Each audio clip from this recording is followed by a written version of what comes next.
370 करने वाली बीजेपी ने क्या एक बार भी अपने मंच से कहा है कि कश्मीर में बीजेपी इस बार चुनाव नहीं लड़ रही है? मोदी, योगी, शाह पूरे देश में चुनावी भाषण दे रहे हैं, उसी कश्मीर में इन तीनों की पार्टी चुनाव नहीं लड़ रही है। कश्मीर के मतदाताओं के बीच जाकर अपने विकास के काम गिनाकर वोट मांगने की ये हिम्मत नहीं जुटा पाए।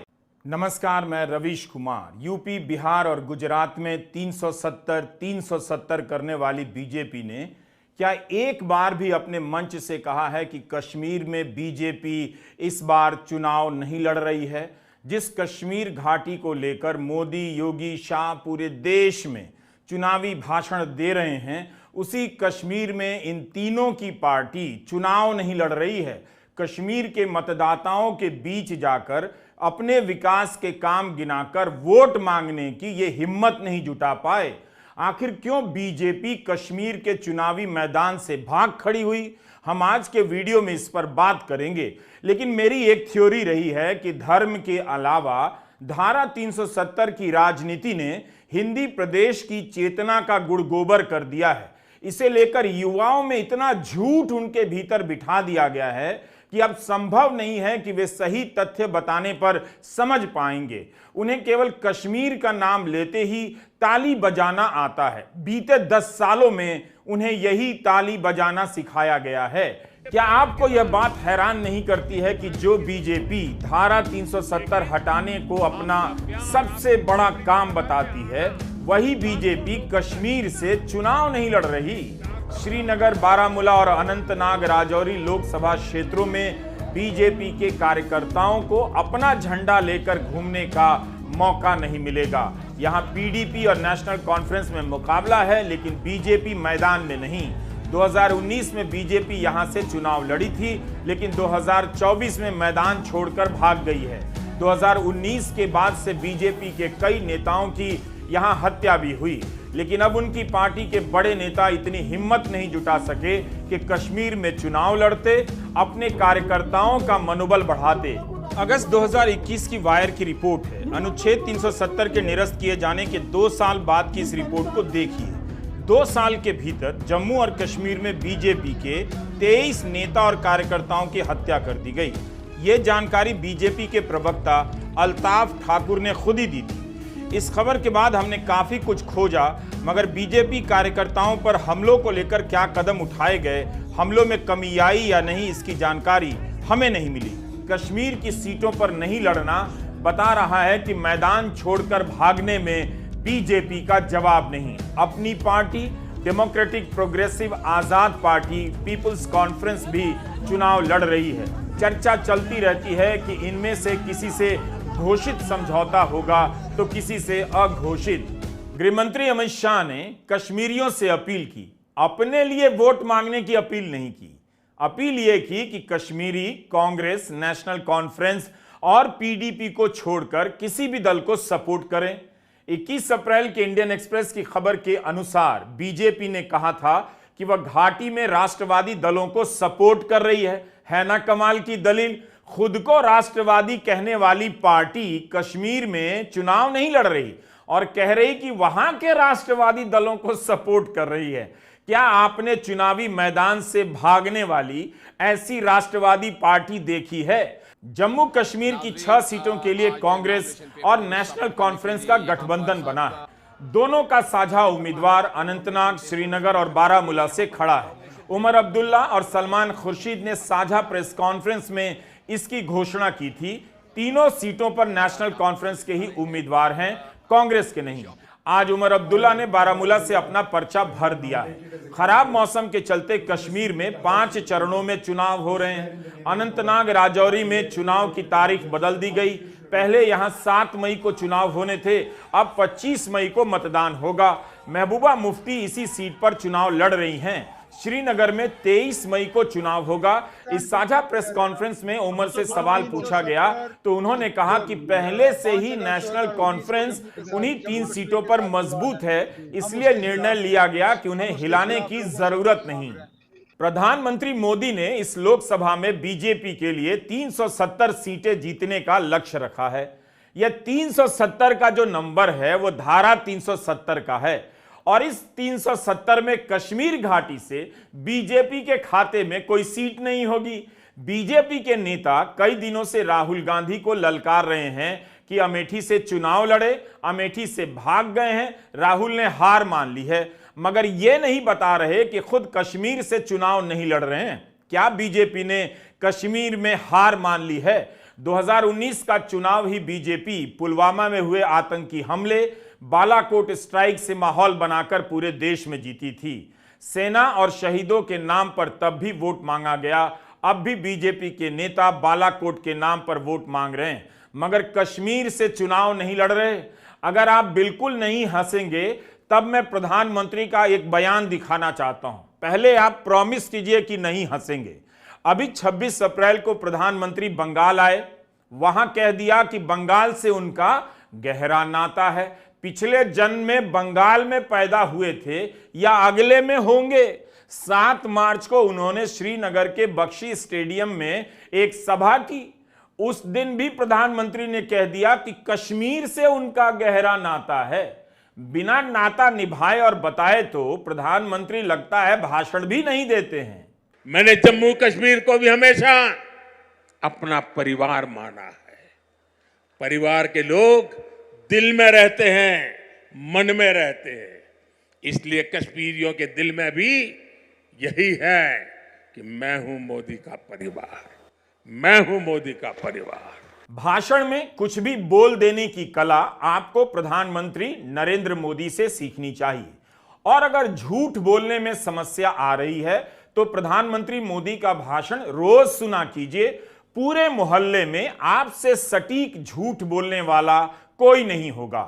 अभी तक नरेंद्र मोदी अपने भाषणों में, इंटरव्यू में बालाकोट स्ट्राइक गिनाए जा रहे हैं, अपने नेतृत्व की बहादुरी बता रहे हैं, मगर यह किसी को नहीं बता रहे कि कश्मीर की तीनों लोकसभा सीटों पर बीजेपी ने उम्मीदवार खड़े नहीं किए।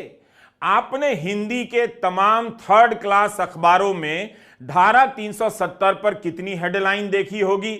आए दिन बीजेपी के नेताओं के भाषण से लेकर धारा 370 पर हेडलाइन बना दी जाती है। अब याद कीजिए कि बीजेपी कश्मीर में चुनाव नहीं लड़ रही है, इस पर आपने कितनी हेडलाइन देखी, गोदी चैनलों में कितने डिबेट देखे।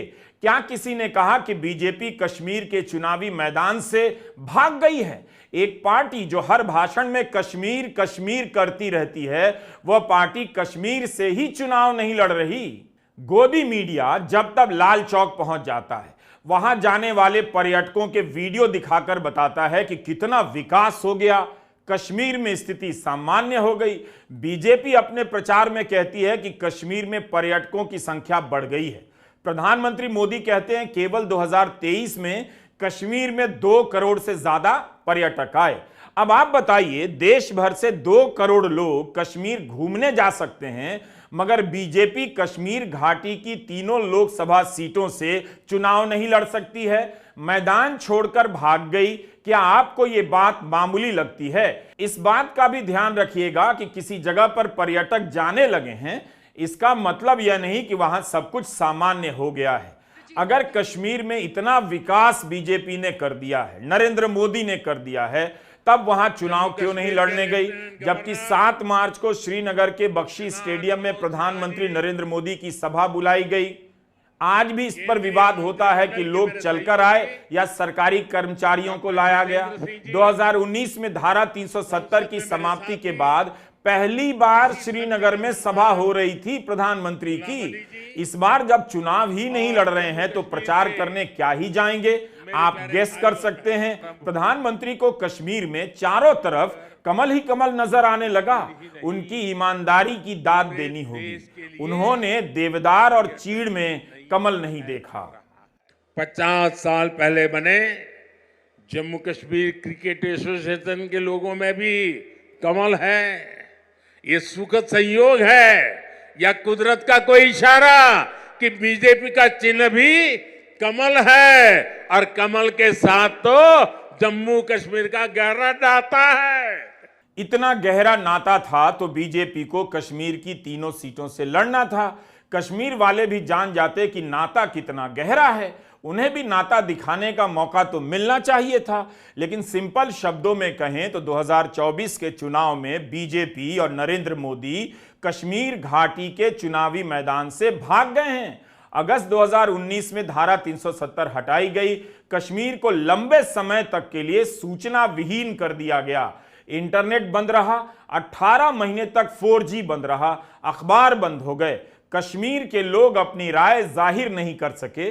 तब बीजेपी ने देश भर को बताया कि कश्मीर में भ्रष्टाचार फैल गया था, वहां के लोग अपने नेताओं से परेशान हो गए थे, इसलिए विधानसभा समाप्त कर दी और लोग खुश हो गए। अगर यही बात है तब बीजेपी क्यों नहीं गई पीडीपी और नेशनल कॉन्फ्रेंस के खिलाफ चुनाव लड़ने? गोदी मीडिया इस पर कितना डिबेट कर रहा है और कश्मीर के नेताओं को भ्रष्ट बताने में कितना डिबेट किया करता था, क्योंकि उसे हिंदी प्रदेश के लड़कों को सांप्रदायिक बनाना था, कश्मीर को लेकर उनमें नफरत भरनी थी। अब गोदी मीडिया का काम हो चुका है, बीजेपी कश्मीर से भाग गई है, इसलिए गोदी मीडिया इस पर डिबेट नहीं कर रहा होगा। कश्मीर में 10 साल से विधानसभा चुनाव नहीं हुए हैं। जब राहुल गांधी कन्याकुमारी से पैदल चलकर कश्मीर पहुंचे तो बीजेपी ने कितना हंगामा किया। लाल चौक पर राहुल के पहुंचने का क्रेडिट भी बीजेपी मोदी जी को देने लगी, लेकिन यह तस्वीर कुछ और कह रही थी उस वक्त भी इस वक्त भी। जिस लाल चौक से बीजेपी ने अपने एक राजनीतिक मुद्दे की शुरुआत की, वहां बीजेपी अपने निशान पर वोट मांगने का इस बार हिम्मत नहीं जुटा सकी है और उसी लाल चौक पर राहुल गांधी तिरंगा लहराकर लौट आए हैं। लाल चौक पर मोदी के कटआउट लगा दिए गए हैं ताकि लोग सेल्फी तो ले सकें। वहां होने और दिखने का अगर इतना ही सपना देखते हैं तो घाटी की तीनों सीटों में से किसी एक सीट पर तो बीजेपी को लड़ना चाहिए था। बीजेपी गजब की पार्टी है। जिस राज्य में विधानसभा चुनाव नहीं करा सकी, वहां पंचायत चुनाव कराने का श्रेय लेने लगी। कश्मीर में विकास कराने, सुरक्षा व्यवस्था बेहतरीन करने के दावों की पोल उस समय खुल गई जब चुनाव आयोग ने कह दिया इस समय विधानसभा का चुनाव नहीं हो सकता क्योंकि वहां सुरक्षा व्यवस्था खराब है। लेकिन लोकसभा के बाद विधानसभा चुनाव कराना आयोग की पहली प्राथमिकता होगी। असेंबली और पार्लियामेंट में चुनाव कराने के लिए हम जेएंडके के सभी पॉलिटिकल पार्टीज ने हमसे कहा ऑल कि आप हमारा चुनाव पार्लियामेंट के साथ करेंगे। वी रेस्पेक्ट दैट और हम समझते हैं कि हमारी ड्यूटी है हम उसे कराएं। सारी एडमिनिस्ट्रेटिव मशीनरी ने टुगेदर एक स्वर में कहा कि सर हम एक साथ नहीं करा सकते। हमने पूछा क्यों, तो उनका आंसर था कि जब असेंबली कॉन्स्टिट्यूएंसी के चुनाव साथ साथ में होंगे तो एक असेंबली में लगभग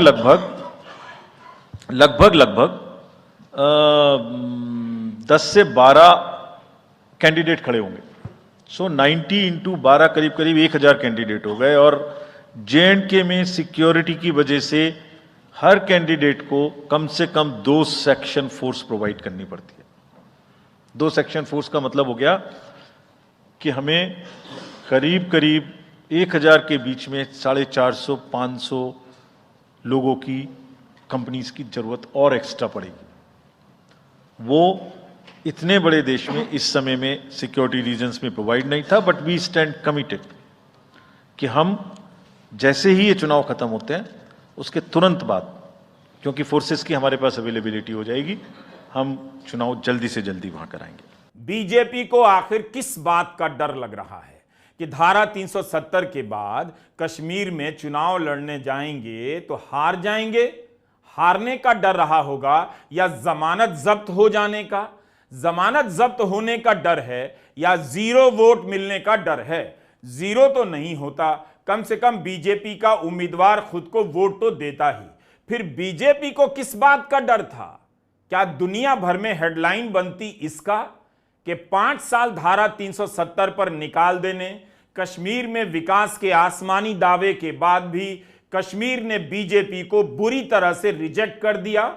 2019 में बीजेपी ने जम्मू कश्मीर की सभी 6 सीटों पर चुनाव लड़ा था, घाटी की 3 सीटों पर हार गई थी। घाटी की सीटों पर श्रीनगर से फारूक अब्दुल्ला लड़ रहे थे, उन्हें 57% से अधिक वोट मिला।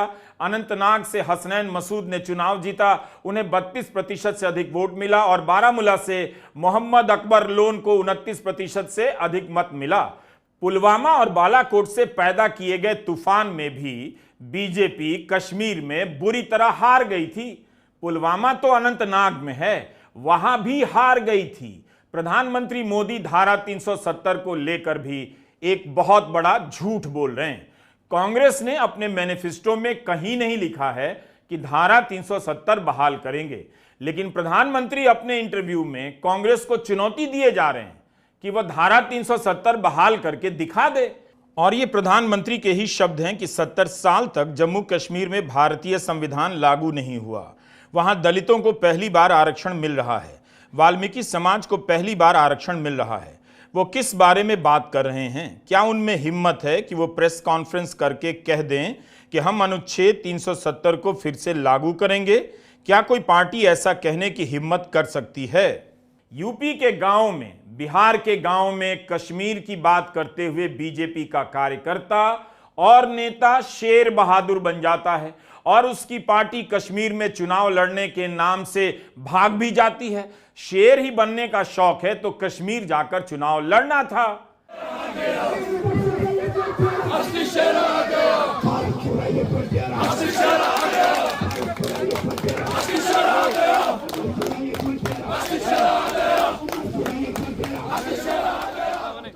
यहां जिस शेर के आने की बात हो रही है वो निश्चित रूप से मोदी जी नहीं हैं, पीडीपी के उम्मीदवार वहीदुर रहमान परा हैं। मोदी भले ही देश भर में शेर कहलाना पसंद करते हों, लेकिन श्रीनगर की गलियों में शेर बदल गया है। यहां जो शेर आ रहा है उसका नाम है वहीदुर रहमान परा। धारा 370 हटने के बाद वहीदुर रहमान भी राजनीतिक बंदी बना लिए गए। 1 साल तक जेल में रहे, उसके बाद उन पर यूएपीए लगा दिया गया। 2 साल तक जेल में रहने के बाद वहीदुर रहमान जमानत पर बाहर आए हैं, चुनाव लड़ रहे हैं। महबूबा मुफ्ती की पार्टी पीडीपी से उम्मीदवार हैं। मुफ्ती मोहम्मद सईद के राजनीतिक सलाहकार भी रह चुके हैं।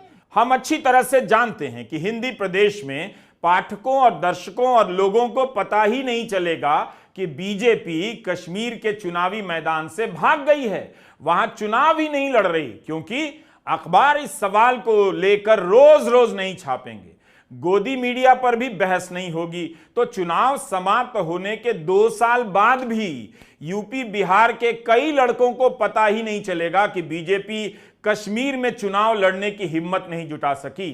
अंकिलों को पता होगा तो भी वे ये सच नहीं बताएंगे, अपने व्हाट्सएप ग्रुप में लिखेंगे ही नहीं कि बीजेपी क्यों कश्मीर से भाग गई। वे राहुल गांधी को लेकर बहस करते रहेंगे। यह कैसे प्रधानमंत्री हैं? मणिपुर में जब हिंसा हुई वहां नहीं जा सके, मणिपुर में चुनाव प्रचार के लिए नहीं गए। मणिपुर के अलावा प्रधानमंत्री मोदी क्या अब कश्मीर भी नहीं जाएंगे? कोई भी गेस कर सकता है कि कश्मीर में बीजेपी चुनाव नहीं लड़ रही है तो वहां प्रचार करने क्यों जाएंगे? खुद कश्मीर से गायब हैं, लेकिन हर भाषण में कश्मीर कश्मीर रटते हैं। बीजेपी के राष्ट्रवाद की थ्योरी की बुनियाद धारा 370 से शुरू होती है। उस कश्मीर से बीजेपी चुनाव नहीं लड़ सकी। 10 साल तक भारत की राजनीति में एक छत्र राज किया नरेंद्र मोदी ने। गोदी मीडिया गुलाम की तरह हाँ जी घंटी बजाता रहा। सारी एजेंसियां नतमस्तक रहीं, तब भी मोदी कश्मीर घाटी में 3 उम्मीदवार नहीं उतार सके।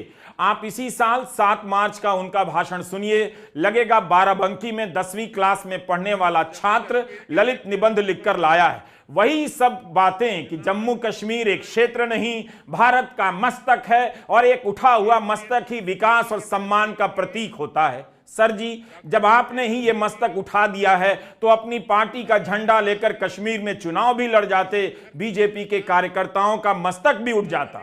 अजीब अजीब बातें उस दिन प्रधानमंत्री करने लगे। इनके भाषण की कॉपी अगर कोई मास्टर ठीक से चेक कर दे तो 10 में से 3 नंबर भी ना दे। आपने जरूर देखा होगा, रेडियो पर सुना होगा, मैं अपने मन की बात कार्यक्रम में जम्मू कश्मीर की उपलब्धियों के बारे में हर बार मौका ले लेता हूं कुछ न कुछ कहने का।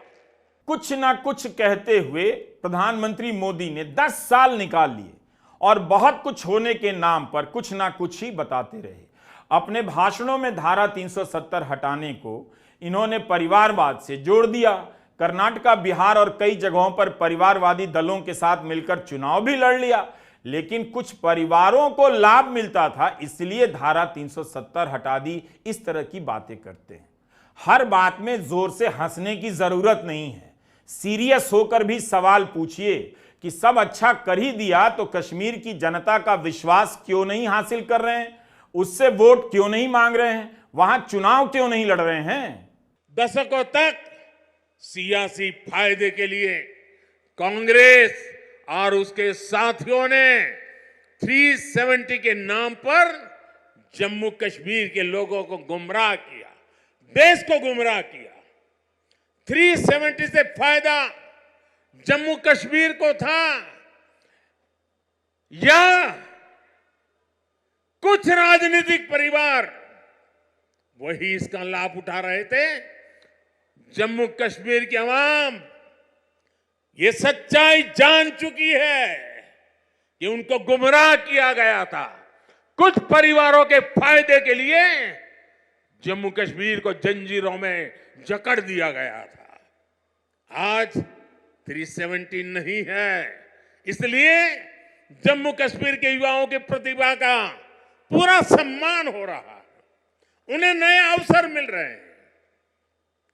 आज यहां सबके लिए समान अधिकार भी है। जब बीजेपी कश्मीर घाटी की 3 सीटों पर लोकसभा का चुनाव नहीं लड़ रही है तो विधानसभा में क्या ही लड़ेगी।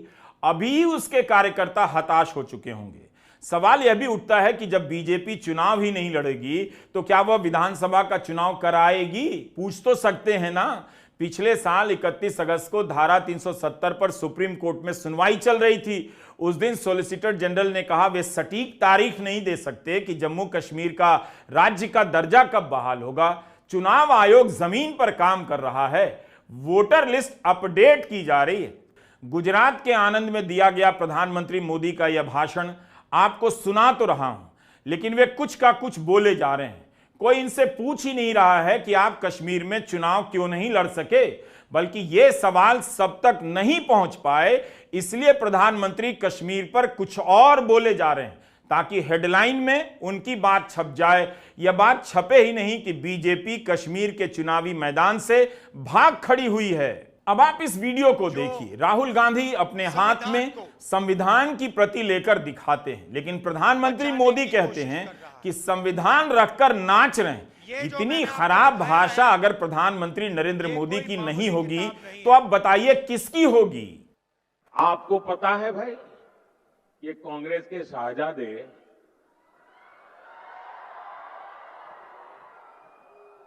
माथे पर संविधान रख करके नाच रहे हैं। आज देखा होगा आपने, लेकिन जरा कांग्रेस मुझे जवाब दे, जिस संविधान को आज माथे पर रख करके नाच रहे हो, क्या इस देश में 75 साल तक हिंदुस्तान के सभी हिस्सों पर ये संविधान लागू नहीं होता था। मोदी के आने के पहले इस देश में 2 संविधान चलते थे, 2 झंडे चलते थे, 2 प्रधानमंत्री थे। ये संविधान माथे पर लेकर के नाचने वाले शाहजादे आपकी पार्टी कांग्रेस ने, आपके परिवारजनों ने देश में संविधान लागू नहीं होने दिया था। कश्मीर में हिंदुस्तान का संविधान लागू नहीं होता था। धारा 370 दीवार बन के बैठी थी। ये सरदार पटेल की भूमि से आए हुए बेटे ने उस 370 को भी जमींदोज कर दिया और सरदार साहब को सबसे बड़ी श्रद्धांजलि मैंने दी है। क्या आप जानते हैं कि सुप्रीम कोर्ट ने धारा 370 के फैसले की समीक्षा की सुनवाई के वक्त क्या कहा था? यही कहा था कि धारा 370 जम्मू कश्मीर राज्य को अलग नहीं बनाता है। धारा 370 जम्मू कश्मीर राज्य को संप्रभु नहीं बनाता है। धारा 370 का मतलब यह कभी भी नहीं था कि कश्मीर भारत से अलग है, संप्रभु है या स्वायत्त है। सुप्रीम कोर्ट ने अपने फैसले में कहा कि जम्मू कश्मीर राज्य के पास अनुच्छेद 370 के तहत किसी भी प्रकार की संप्रभुता नहीं थी। उसके पास आंतरिक संप्रभुता के भी अधिकार नहीं थे। अनुच्छेद 370 संप्रभुता का लक्षण नहीं है या असिमेट्रिक फेडरलिज्म का लक्षण है। सुप्रीम कोर्ट ने इस अनुच्छेद को इतना भाव ही नहीं दिया, मतलब इतनी बड़ी बात ही नहीं थी कि इसे हटाकर बीजेपी सीना फुलाए घूम रही है जैसे पहाड़ खिसका दिया हो और कश्मीर घाटी की तीनों सीटों को छोड़कर मैदान से भाग खड़ी हुई है।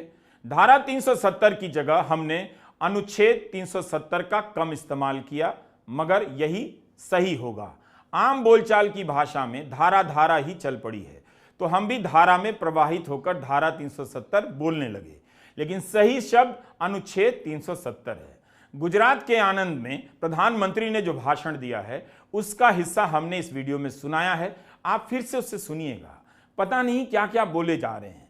बेहतर है आप सुप्रीम कोर्ट में अनुच्छेद 370 को हटाने की वैधानिकता को लेकर जो लंबी बहस चली, फैसला आया, उस फैसले की आलोचना भी हुई, उसे टाइम निकालकर पढ़िए। इस पर हमने एक वीडियो बनाया था, बेहतर है आप उस वीडियो को भी देखें, तभी आप समझ पाएंगे कि क्या क्या सवाल उठे थे। YouTube पर आप रवीश कुमार ऑफिशियल पर जाइए, वहां 18 दिसंबर का यह वीडियो आपको मिल जाएगा। धारा 370 पर आप हमारे 11 और 12 दिसंबर के दोनों वीडियो जरूर देखिए। कश्मीर की सच्चाई बाकी भारत से बहुत दूर है। बाकी भारत कश्मीर के नाम पर भीड़ में बदल जाता है, क्योंकि उसके पास जानने के लिए इसी लेवल के भाषण होते हैं जिस लेवल के भाषण प्रधानमंत्री नरेंद्र मोदी दे रहे हैं। अखबारों में जो कूड़ा छपता है उसका हम क्या कर सकते हैं, लेकिन इंडियन एक्सप्रेस में एक खबर छपी थी, कश्मीर में ड्रग्स का जाल इस दौरान काफी फैल गया है। इंडियन एक्सप्रेस ने बताया है कि ड्रग्स की जब्ती 2019 की तुलना में 2022 में 2 गुनी हो गई। जब्ती भी बढ़ गई और ड्रग्स के शिकार लोगों की संख्या भी। मार्च 2022 से मार्च 2023 के बीच SMHS अस्पताल के OPD में इनकी संख्या 75% बढ़ गई है। 41,000 से अधिक मरीज आए। रिपोर्ट में लिखा है कि 15 से 30 साल के युवकों में नशे की लत बुरी तरह फैल चुकी है। इतनी सुरक्षा के बीच कश्मीर में ड्रग्स का जाल फैल गया। कैसे फैल गया, कौन पूछेगा, किससे पूछेगा? मोदी और शाह हमेशा कहते हैं कि घाटी में हालात सामान्य हैं, तो इतने सामान्य हो गए हैं तो वहां बीजेपी चुनाव लड़ने की हिम्मत क्यों नहीं जुटा सकी? इस बात को इतिहास के पन्नों में सुनहरे अक्षरों से दर्ज किया जाना चाहिए कि नरेंद्र मोदी के 10 साल के दौर में विपक्ष को खत्म कर दिया गया, मीडिया को खत्म कर दिया गया, जनता को अंधेरे में रखा गया। इसके बाद भी कश्मीर में नरेंद्र मोदी की बीजेपी चुनाव लड़ने के लिए 3 उम्मीदवार नहीं उतार सकी। बीजेपी कश्मीर के चुनावी मैदान से भाग गई है। नमस्कार, मैं रवीश कुमार।